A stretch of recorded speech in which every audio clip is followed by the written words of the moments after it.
Assalamualaikum warahmatullahi wabarakatuh. Selamat datang di channel YouTubeku Suha Koryo. Dalam video kali ini kita akan belajar mengenai teori pemisahan kekuasaan. Jadi materi mengenai teori pemisahan kekuasaan ini bisa teman-teman pelajari ketika mengambil mata kuliah hukum tata negara, ilmu negara, kemudian hukum konstitusi. Biasanya di sana disinggung mengenai teori pemisahan kekuasaan. Nah, disitulah kalian bisa mulai mempelajari apa yang dimaksud dengan teori pemisahan kekuasaan dalam mata kuliah tersebut.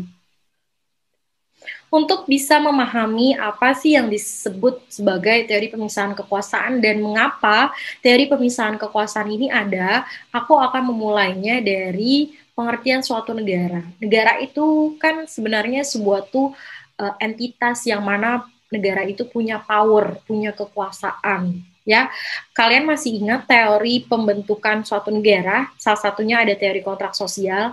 Nah, dari teori-teori kontrak sosial dan dari sejarah pembentukan negara tersebutlah kemudian akhirnya negara bisa punya kekuasaan atau punya power untuk mengatur, kemudian melindungi, menghormati, dan lain sebagainya rakyat dan masyarakatnya. Tujuan utamanya tentu saja untuk sebesar-besarnya kesejahteraan, kemakmuran, dan kebahagiaan rakyat. Kemudian, kenapa teori pemisahan kekuasaan ini bisa muncul dari kekuasaan yang dimiliki oleh negara tersebut?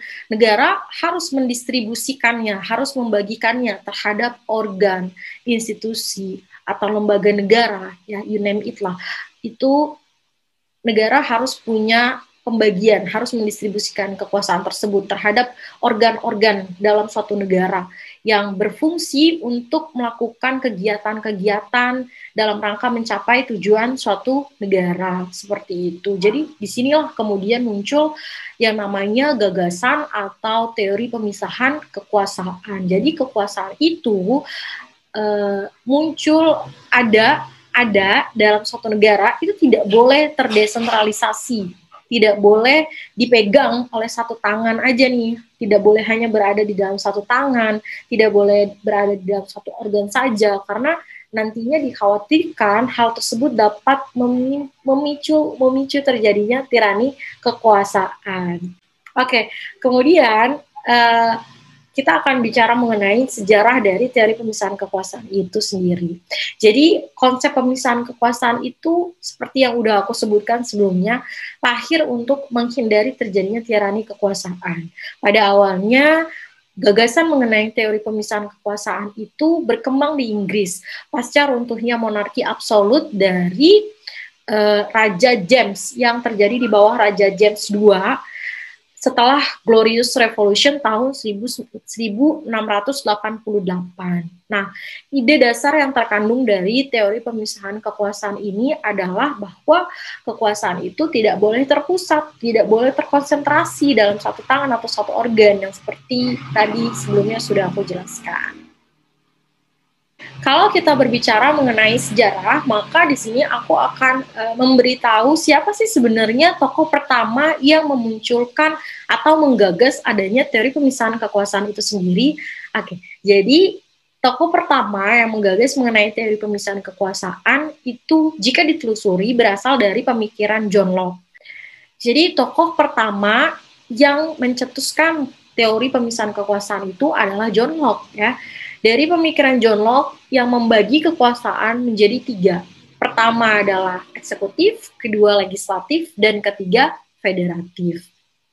Nah, dari pemikiran John Locke ini kemudian Montesquieu, Baron Charles Descondat Baron de la Brede de Montesquieu melalui buku L'Esprit des Lois tahun 1748 yang sebenarnya kalau diterjemahkan dalam bahasa Inggris itu menjadi The Spirit of Laws, itu kemudian menulis kembali mengenai gagasan pemisahan kekuasaan. Nah, kalau John Locke tadi membagi kekuasaan menjadi 3 cabang eksekutif, legislatif, dan federatif, maka berbeda dengan pemikiran John Locke, tapi hampir sama. Montesquieu itu membagi cabang kekuasaan menjadi 3 juga. Yang pertama itu ada eksekutif, legislatif, dan juga yudikatif. Kalian pernah dengar mengenai 3 cabang kekuasaan ini sebelumnya? Kalau pernah, coba tuliskan apa yang dimaksud dengan 3 cabang tersebut. Oke, Aku lanjutkan ya. Jadi gagasan teori pemisahan kekuasaan itu pertama kali diperkenalkan oleh John Locke melalui 3 cabang kekuasaan tersebut. Kemudian akhirnya diilhami dari pemikiran John Locke, Montesquieu itu juga menuliskan kembali 3 cabang kekuasaan yang titik tekannya itu ada pada kekuasaan yang ketiga, yang mana keduanya sama-sama mengamini ada cabang kekuasaan eksekutif dan legislatif, tapi perbedaannya kalau Montesquieu itu tidak mengadakan atau menitik beratkan pada adanya cabang yudikatif. Jadi eksekutif, legislatif, yudikatif. Kalau John Locke itu eksekutif, legislatif, dan federatif. Nah, apa sih yang dimaksud dengan 3 cabang kekuasaan ini?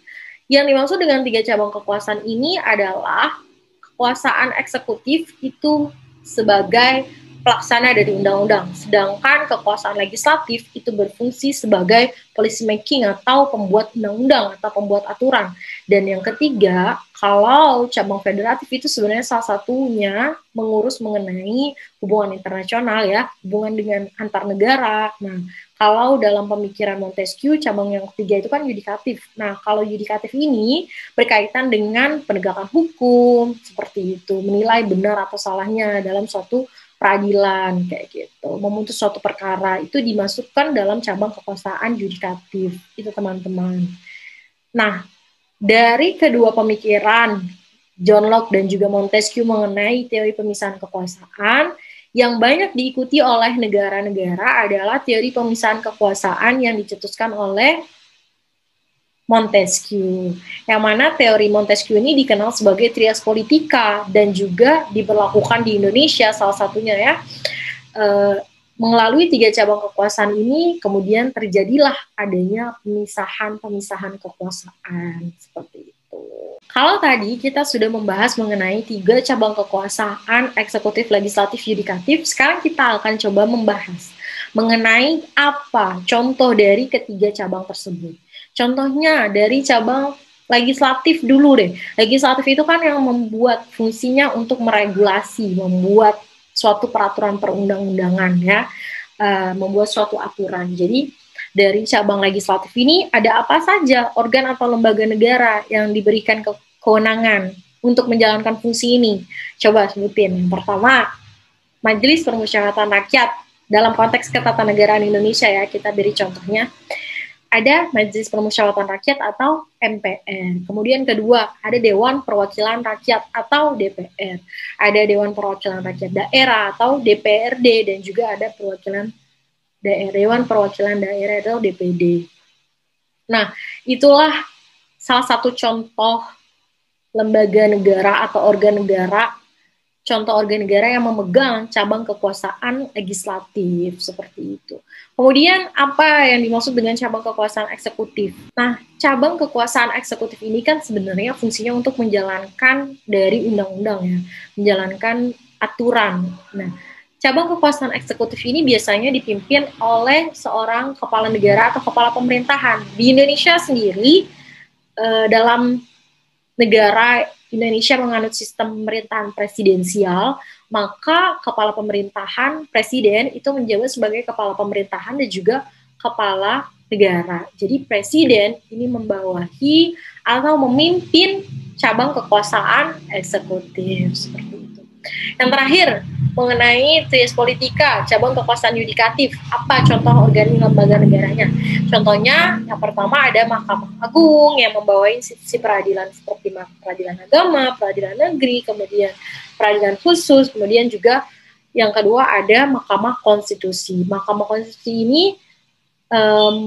berwenang untuk menangani perkara yang berkaitan dengan judicial review atau menguji konstitusionalitas suatu undang-undang yang bertentangan dengan undang-undang dasar. Selanjutnya, untuk bisa lebih memahami apa yang disebut sebagai teori pemisahan kekuasaan, di sini aku mengutip 5 ciri utama mengenai teori pemisahan kekuasaan yang dikemukakan oleh Jim Marshall.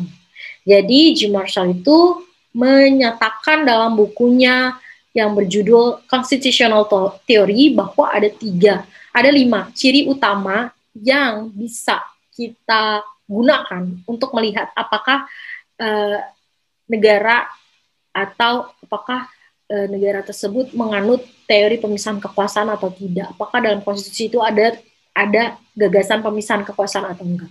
Nah, apa aja 5 ciri utama tersebut? Yang pertama, bahwa dalam pemisahan kekuasaan itu harus ada pembedaan fungsi.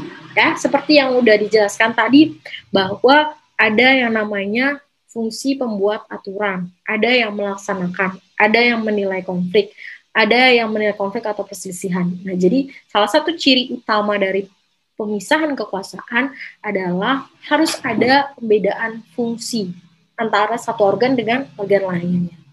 Kemudian ciri yang kedua apa? Yaitu pemisahan kekuasaan itu tidak menghendaki suatu jabatan itu di lembaga negara atau organ tertentu untuk rangkap jabatan di tempat lain. Misalnya, aku sudah tercatat sebagai atau aku sudah terpilih menjadi anggota dewan atau anggota legislatif gitu ya.